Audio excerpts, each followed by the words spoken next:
I instructed this imperishable science of yoga to the sun god Vasavan, and Vasavan instructed it to Manu, the father of mankind, and Manu, his turn, instructed it to the Ikksavaku.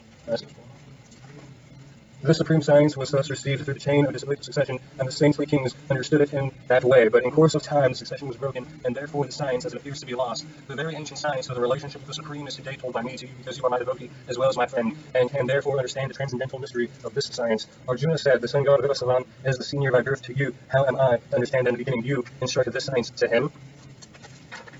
The personality of Godhead said, many, many births both you and I have passed. I can remember all of them, but you cannot. Oh, subduer of the enemy.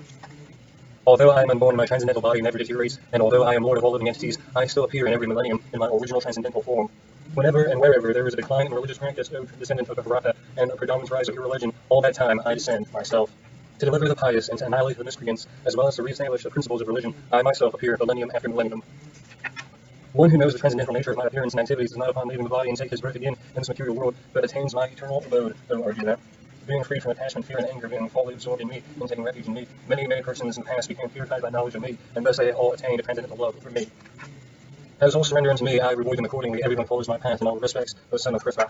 Men in this world desire success in creative activities, and therefore they worship the demigods. Quickly, of course, men get results from fruitive work in this world. According to three modes of material nature, and the work associated within the four divisions of human society are created by me, and although I am the creator of the system, you should know that I am yet not the non-doer, being unchangeable. There is no work that affects me, nor do I aspire for the fruits of action. One who understands this truth about me also does not become entangled in the fruitive reactions of work.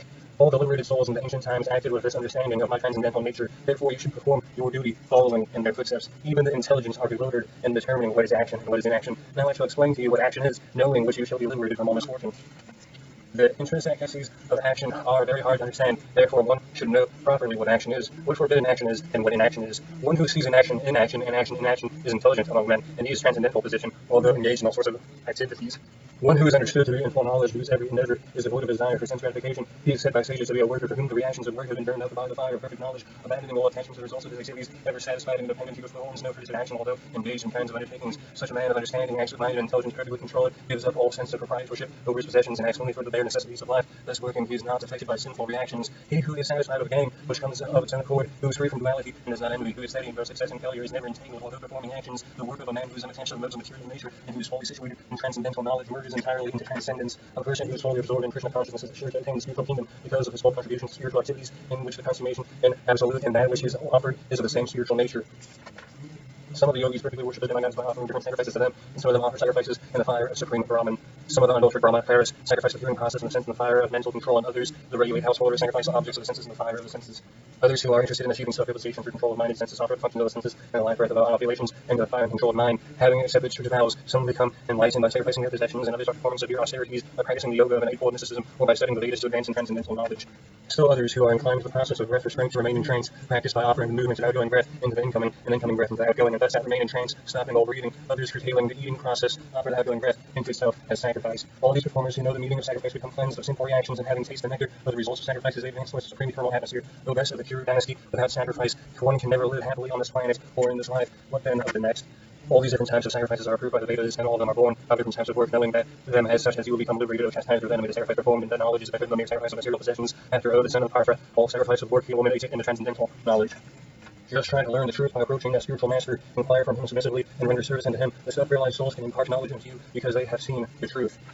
Having obtained real knowledge from a self-realized soul, you will never fall again into such illusion, for by the knowledge you will see that all living beings are part of the Supreme, or in other words, that they are mine. Even if you are considered to be the most sinful sinners, when you are situated in the boat of transcendental knowledge, you will be able to cross over the ocean of miseries.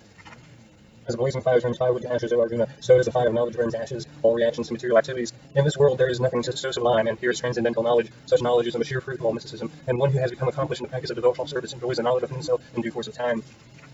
A faithful man who is dedicated to the transcendental knowledge and who subdies the senses and eligible to achieve such knowledge, having achieved it, he quickly attains the supreme spiritual peace. But ignorant and faithless persons who doubt the revealed scriptures do not attain God consciousness, they fall down. For the doubting soul there is happiness, neither in this world nor in the next.